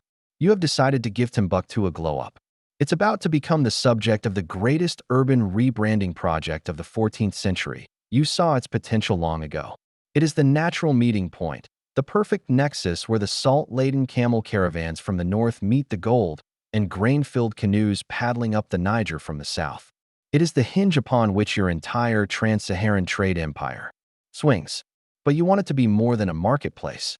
You envision it as an intellectual and spiritual capital, a beacon of Islamic civilization that will shine as brightly as Cordoba, Fez, or Cairo. And so, the work begins. You pour imperial resources into the city. You dispatch your star architect, the Andalusian poet Abu Ishaq al-Sahili, giving him his first grand commission. His task is to build a mosque worthy of a great city and a palace worthy of a great king. The project that will define this new era is the construction of the Jingareber Mosque. Its creation is a masterpiece of cultural and technical fusion. As-Sahili, true to his promise, introduces the techniques he learned in Granada and saw in Cairo. He uses baked bricks for the first time in the region to create strong foundations and key structural elements. He designs a towering, pyramidal minaret unlike anything seen before in Mali, but he doesn't simply impose a foreign style. He works with the local master masons of the region, men whose ancestors had been building with the earth itself for centuries. The result is a perfect blend. The mosque rises from the desert floor, a magnificent structure of reinforced mud brick, its walls thick and imposing. And from its surfaces, hundreds of wooden beams, called torin, protrude into the sky. These beams are not just decoration. While they give the mosque its iconic, bristling look, they also serve a brilliant, practical purpose. They are built-in scaffolding, allowing the community to easily replaster the mosque with a fresh layer of mud after each year's rainy season. It's a timeless example of sustainable and functional design. Your architect was clearly a fan of that whole form follows function philosophy. Alongside the mosque, you commission As-Sahili to build you a royal residence, the Medugu, a grand palace within the city, signifying that Timbuktu is now important enough for the Mansa himself to hold court there. The architectural revolution spreads. You also task As-Sahili with building a new mosque in Gao, the other great city on the Niger Bend, cementing this new Sudano-Sahelian style across your northern territories. But you know that a great city needs more than just beautiful buildings. It needs a soul, and that soul is knowledge. Your patronage extends to the existing Sankor Mosque, which you decide to expand and formalize into a true university or madrasa. The scholars you brought back from your pilgrimage become its first new faculty. The chests full of books you hauled across the desert become the core of its new library. Suddenly, Sankor University blossoms into one of the great centers of learning in the world. It was structured not as a single building, but as a collection of independent schools, each with its own head professor. At its height, it would host as many as 25,000 students in a city of 100,000. The curriculum was as comprehensive as any university in the world at the time. Students didn't just study the Quran and Islamic theology. They studied law, medicine, ethics, logic, history, geography, rhetoric, and the sciences of astronomy and mathematics. And the graduation ceremony was a wonderfully quirky tradition. When a student completed his course of study, he didn't receive a piece of paper. Instead, he was awarded a turban, tied in a specific style, its color and method of wrapping signifying his field of expertise and level of accomplishment. It was, in effect, a wearable diploma. This new intellectual fervor gives rise to a booming local industry. With thousands of students and scholars needing texts, a vibrant trade in books springs up. Scribes and calligraphers are in high demand, meticulously copying rare manuscripts. Books were often more profitable to trade than any other single commodity. Imagine that, a city on the edge of the world's biggest desert where the most lucrative business is not in gold or salt, but in knowledge. It was every scholar's paradise. Of course, your role in all this is a subject of academic nuance. Historians still argue whether Timbuktu's golden age was a direct, top-down result of your royal patronage, or if it was the organic culmination of centuries of pre-existing commercial and scholarly life that you simply organized, funded, and massively accelerated. Were you the architect of its success, or the ultimate catalyst? The most likely answer is both. You saw the embers of learning that already existed in the city and, with the full force of your imperial wealth and vision, you fanned them into a brilliant, roaring fire. The transformation is absolute. The city you remember as a dusty, functional trading post is now a bustling, sophisticated metropolis. Its skyline is defined by the proud minaret of the Jingareber Mosque. Its sandy streets are filled with students from across the Islamic world, deep in debate. Its markets are famous not just for their salt slabs and gold dust, but for their stacks of precious, hand-copied books. The name, Timbuktu, begins to travel, whispered in the markets of Venice and the courts of Spain. It becomes a byword for a remote, fabulously wealthy, and impossibly learned city. You didn't just build a mosque, you built a legend. Your Hajj was a journey of thousands of miles, but its greatest accomplishment was the transformation of this single city, creating a legacy built not just on the gold you gave away, but on the knowledge you brought home with the great building. Projects in Timbuktu and Gao underway. Your focus returns to the daily business of being an emperor. The intellectual and architectural renaissance you sparked is a long-term investment, but the vast, complex machine of the Malian Empire requires constant attention. Your life is no longer a grand adventure across deserts and oceans. It has settled into a routine of immense power, luxury, and responsibility at your primary capital, Niani. Your days revolve around the royal court, and it is a spectacle to behold. The great traveler Ibn Battuta, who would visit your empire about a decade after your death, would leave behind a vivid description of the court you established, and it is a world of breathtaking formality. When you hold an audience, you do so from a raised platform called a bembe. It's covered in rich silk carpets and cushions, and you recline against a large velvet bolster. Above you, a huge parasol of silk, topped with a golden bird the size of a falcon, shields you from the sun. The scene is one of carefully constructed majesty. Your presence is announced by the beating of a great drum, its rhythm signaling to all that the Mansa is sitting. Your musicians are always present, some playing the kora, its 21 strings weaving intricate melodies, others playing the balafon, a type of wooden xylophone whose notes are sweet and resonant. At your feet sits your chief griot, your personal storyteller and historian, the keeper of your lineage. Hundreds of soldiers stand guard, and your senior advisors and ministers are arranged in their designated places. Your life is a constant performance on a very public stage. It's like being the CEO of a massive corporation, but the quarterly meetings involve better music and far more comfortable seating. Anyone who approaches you, whether a provincial governor giving a report or a humble farmer seeking justice, must adhere to a strict and fascinating protocol. They must remove their robes from their upper body, and then, in a sign of ultimate humility, they scoop up handfuls of dust and pour it over their head and back. They speak to you only from their knees. When you grant their request or pass judgment, the entire court applauds, and the petitioner thanks you by striking his bowstring, a sound like a small musical chord that signifies gratitude. It's a protocol so elaborate it makes other royal courts look casual, and it's a very effective way to keep meetings with your subordinates brief and to the point. No one wants to deliver a long, rambling presentation when it involves repeatedly covering oneself in dirt. This formality, of course, is a matter of some debate for later academics. Historians still argue whether these elaborate court rituals described by travelers were long-standing Mandinka traditions stretching back to the founding of the empire, or if they were innovations you yourself imported from foreign courts, like the one in Cairo, specifically to enhance your imperial majesty after the Hajj. Did you see the Mamluk Sultan's power and decide you needed to up your own pageantry game? Beyond the ceremony, you preside over a sophisticated and well-oiled administration. You are the final authority, but you rely on a council of ministers and a vast bureaucracy to manage the empire. Your pharaohs, the governors of your many provinces, are responsible for local administration and tax collection. These taxes, paid in salt, copper, grain, cowrie shells, and of course gold, flow into the imperial treasury, funding your army, your court, and your grand building projects. The scholars you brought back from the East now work as your advisors and judges, helping to codify laws according to Islamic principles and ensuring that your rule is not just powerful, but also just one of the most remarkable achievements of your reign. And a quirky tidbit that speaks volumes was the sheer safety and security of your empire.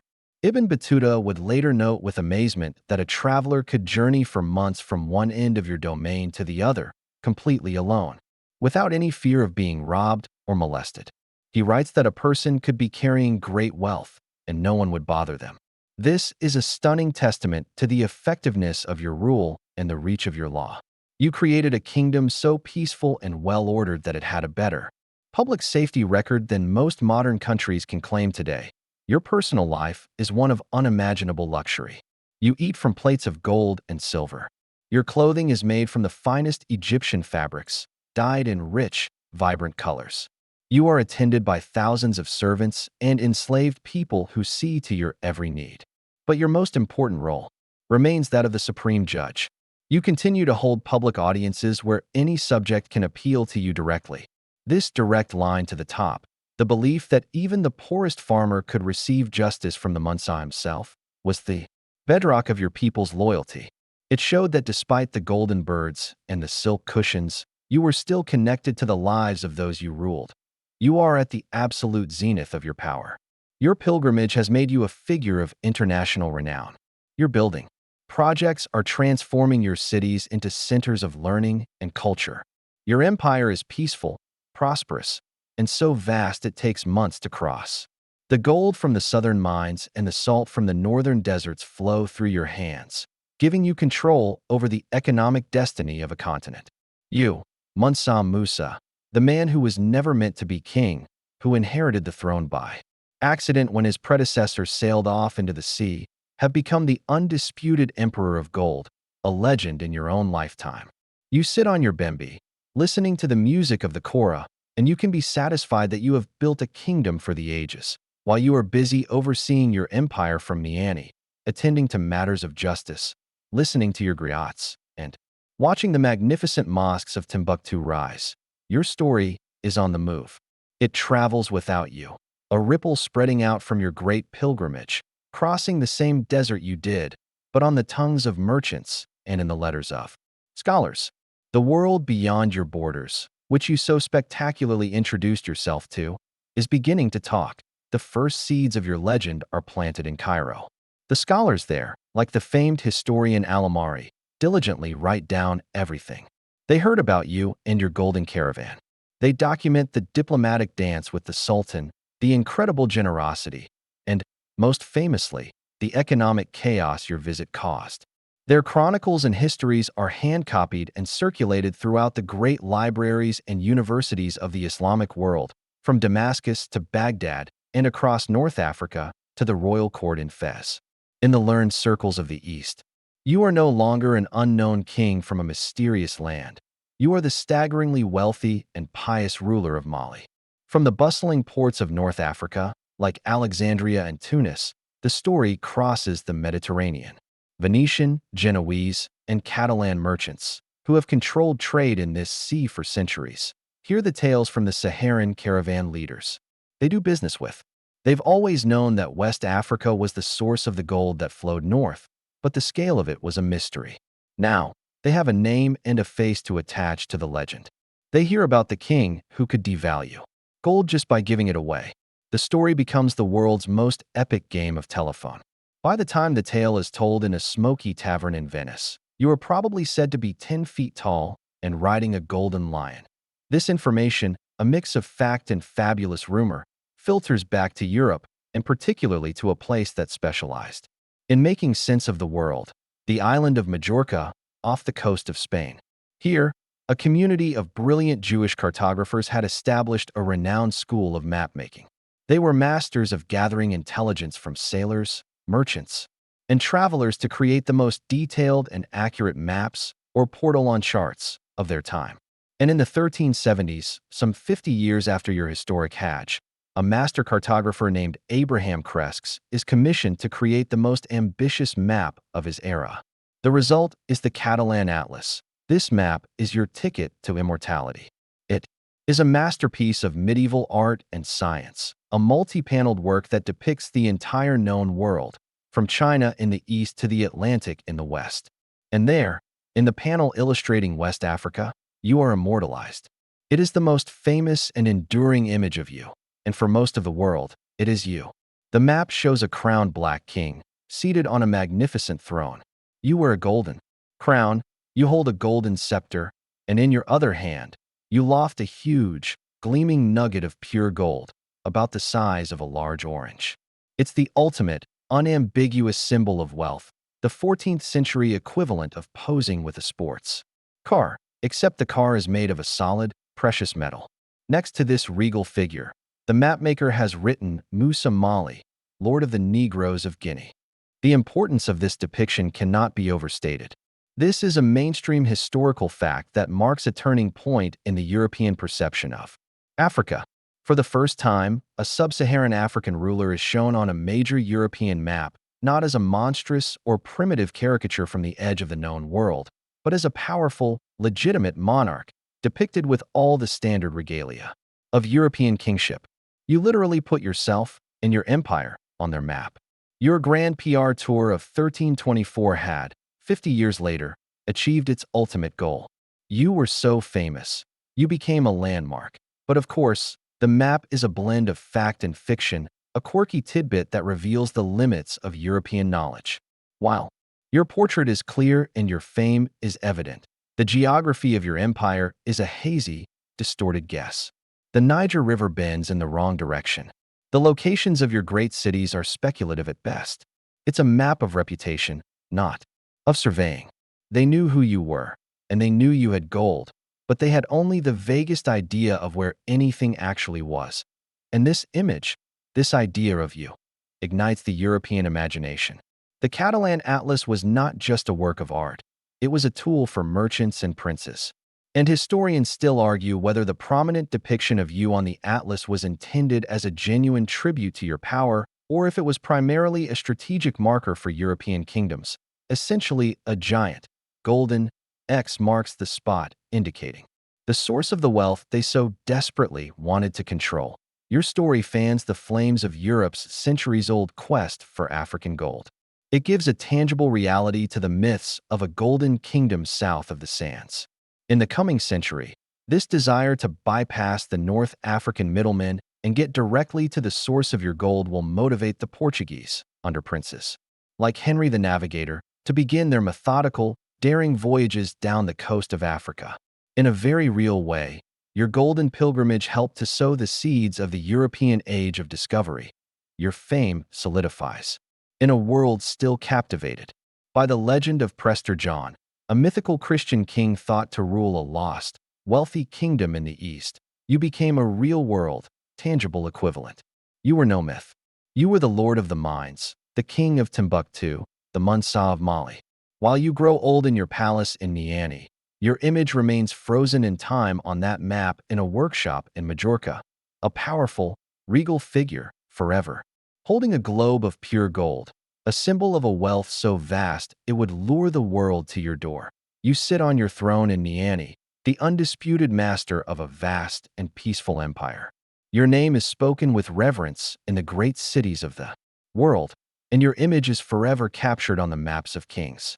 You have built a legacy of faith, knowledge, and unimaginable wealth. But no man, not even the Emperor of Gold, can outrun time. All reigns must end. All golden ages must eventually fade to twilight. Your death, when it comes, is as shrouded in the mists of history as parts of your life.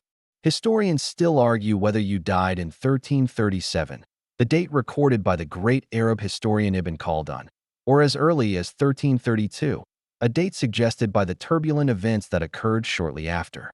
But whether it was in one year or the other, the beating heart of the Malian Empire fell silent. And from some timeless, quiet place, you now have a vantage point to watch what becomes of the great work of your life. The throne passes to your son, Magan. He is a good man, perhaps, but he is not you. He inherits the palace, the title, and the treasury, but he lacks your vision and your political acumen. It's a classic story, the son of the world-famous founder who has the impossible task of living up to a legend. It turns out that building the world's wealthiest and most stable empire is the relatively easy part. The hard part is finding a successor who doesn't immediately drive it into a ditch. The cracks, at first, are small, almost unnoticeable, but they are there. To the south, the Mossi kingdoms, who had always been a restless presence on your borders, see an opportunity. During Magan's short reign, they ride north with a vengeance. They storm across your southern provinces and do the unthinkable. They attack Timbuktu, the city you had so carefully nurtured into a beacon of learning, the city of your great mosques and libraries, is sacked and burned. It is a devastating blow, not just militarily, but psychologically. The jewel of your empire has been shattered. Though the city will be rebuilt, its aura of untouchable prestige has been damaged. After Magan's brief rule, your brother Suleiman takes the throne. He is a strong and capable ruler, much more in your mold. He restores order, clamps down on corruption, and for a time, it seems the empire's glory will continue unabated. It is during his stable reign that the traveler Ibn Battuta visits, marveling at the peace and justice that still permeate the land. But Suleiman's strength is a temporary patch, not a permanent fix for the deeper problems brewing. When Suleiman dies, the true rot begins to set in. The succession dissolves into chaos. The clear line of authority you had established breaks down. A series of your descendants take the throne in rapid succession, some ruling for only a few months before being assassinated or overthrown in palace. Coups. Your court, once a center of culture and justice, becomes a viper's nest of intrigue and civil war. Power-hungry cousins and ambitious generals fight over the throne, draining the treasury and distracting from the growing threats on the borders. You spend a lifetime building the world's most magnificent sandcastle, and now you must watch as your heirs and their rivals begin kicking it to pieces. The external enemies, smelling weakness, begin to circle like jackals. The Mossi continue their raids from the south. To the north, the Tuareg nomads, whom you had dominated and employed as guides, begin to rebel. They resent the control of a central government from the south. They eventually sweep down from the desert and capture Walata. And then, in the mid-1400s, they seize Timbuktu itself, severing Mali's direct artery to the Saharan trade. But the mortal blow comes from within, from a people you had long held as your subjects. The Songhai people, centered around the strategic city of Gao on the Niger Bend, begin to stir. Under a new and ambitious dynasty of rulers, they declare their independence from the now weakened Malian throne. A leader named Sunny Ali comes to power, a brilliant military strategist and a ruthless conqueror. He builds the small kingdom of Gao into a powerful new force, the Songhai Empire. He forges a professional army and a fleet of war canoes to control the Niger River. And then he turns his sights on his former masters. One by one, the great cities of Mali fall to him. He captures Timbuktu from the Tuaregs. He takes the ancient, commercial hub of Jen after a legendary 7-year siege. The empire you built is being swallowed whole by its own rebellious province. The decline is perhaps best symbolized by the quirky and tragic tale of one of your later successors, Marijada II. He was described by Ibn Khaldun as a terrible and tyrannical ruler, a spendthrift who wasted the empire's resources on trivialities. In a move that must have caused you immense pain to witness, he sold one of the great national treasures of Mali, a single, massive nugget of gold that weighed over 20 quintals and had been passed down since the early days of the empire. It was a foundational piece of the imperial regalia, a symbol of the very bedrock of Mali's wealth. He sold it to some Egyptian merchants for a fraction of its real value, simply to fund his extravagant lifestyle. It was the 14th century equivalent of a failed rock star selling his lifetime achievement awards on an auction website, a sure sign that the glory days are well and truly over. The great tapestry you wove is unraveling, thread by thread. The internal decay of poor leadership and civil war has left the empire too weak to fight off the rising power of the Songhai and other external foes. By the end of the 15th century, the Malian Empire is reduced to a shadow of its former self, controlling only its original Mandinka heartland. The Golden Age has ended. The great political entity you commanded has crumbled. But even as the cities fall and the borders shrink, your name, your legend, and your story continue to echo, a permanent monument to what was once the richest and proudest empire in all of Africa. From your quiet, timeless vantage point, you watch the last embers of your empire glow and then fade. By the 16th century, the great Malian Empire, your empire, is no longer the hegemon of West Africa. The Songhai have risen and built their own vast domain on the ashes of yours. By the 17th century, even that small, core kingdom around Niani has fractured, swept away by new conflicts and the changing tides of history. The trade routes you dominated have shifted. The gold that once flowed exclusively through your hands now finds new paths to the coast, where strange new ships from Europe have begun to appear with increasing frequency. The political entity you ruled, a source of awe and power for generations, has vanished from the map of the world as completely as your predecessor's fleet vanished into the waves of the Atlantic. And yet, you remain. The empire is gone, but the emperor is eternal. Your name, Mansa Musa, has outlived your kingdom. How is this possible? How does a man become a myth while his works crumble back into the earth? The first reason is simple. Your story is just too good to forget. It's a perfect narrative. The accidental king who inherits the world's richest throne. The pious pilgrim who leads a city of 60,000 people across the deadliest desert on earth. The impossibly generous monarch who wrecks a foreign economy with simple kindness and then has to borrow money to get home. The visionary who returns with scholars and architects to build a legendary city of books in the heart of his kingdom. These are not just historical facts. They are the beats of an epic tale, and humanity never forgets a good story. The second reason is the anchor of the story itself, the gold. In a world, both then and now, that is utterly captivated by wealth, you became the ultimate benchmark. Your fortune was so vast as to be incomprehensible, a level of riches that transcends mere numbers and enters the realm of mythology. Today, economists and historians still try to calculate your net worth, adjusting for inflation, and consistently name you the richest single human being who has ever lived. That title, the wealthiest person in history, is a powerful hook. It makes modern billionaires with their rockets and tech companies seem like they are playing in a sandbox. It's a headline that ensures your story is retold again and again in a world that is always looking for the biggest and the best. And finally, your legend survived because it was literally put on the map. That image in the Catalan Atlas of you as a crowned king holding a golden orb acted as a time capsule. It preserved your fame in a tangible, visual form that was studied and admired in Europe for centuries, long after the political realities of your empire had changed. It became the definitive image of African majesty and wealth, an icon that separated you from all the other kings and dynasties that rose and fell. So what, then, is your final legacy? The most tangible parts are the buildings. The Great Jingareber Mosque still stands in Timbuktu, its earthen walls and wooden beams a direct link back to you and the vision you shared with your architect, Asahili. It is a world treasure, a monument to a time when West Africa was a center of architectural innovation. But your most profound legacy is quieter and more fragile. It is the legacy of the book, the intellectual culture you fostered in Timbuktu. The libraries you founded and the university you patronized created a tradition of scholarship that endured for centuries. This is a mainstream historical fact that lives on today in the form of the Timbuktu manuscripts. Hundreds of thousands of these texts, on law, science, poetry, and philosophy, survived the decline of empires and the ravages of time, hidden in libraries and private homes. The ongoing, desperate efforts to preserve these manuscripts from modern threats are a direct continuation of the work you began. They are proof that your greatest investment was not in gold, but in knowledge.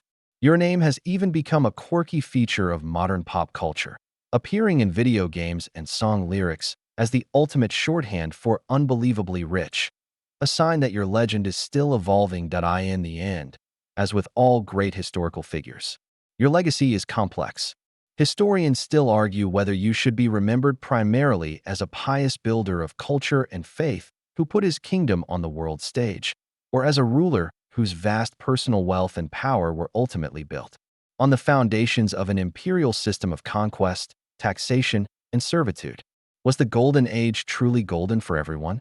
The answer, as always, is shaded in nuance. But as you look back on it all, from the day you were handed a throne you never expected, to the moment you first saw the Kaaba, to the satisfaction of seeing your new libraries filled with scholars, you can know this. The empire may be dust, but the story is indelible. You are Mansa Musa, the king who became a legend. And so, the story of the Golden King comes to a close. The vibrant images of the bustling caravan, the shimmering desert, and the glittering gold begin to soften now, their edges blurring as they recede into the gentle quiet of the past. The sounds of the bustling markets of Cairo and the whispered prayers in Mecca fade away, replaced by the soft, steady rhythm of your own breathing. Feel the weight of the day, the weight of this long journey we have taken together, begin to lift from your shoulders, leaving behind only a peaceful stillness. You can let the details go now, letting them drift and settle like dust motes in a final ray of sun. The great king and his empire have returned to the realm of history, a story told and a chapter closed, leaving nothing for you to do now but to rest. There are no more deserts to cross tonight, no more cities to build, no more great legacies to ponder. There is only the calm and the quiet and the gentle pull of sleep. The journey is over. Allow your mind to become still and let the soft darkness cradle you as you drift into your own sweet, silent dreams.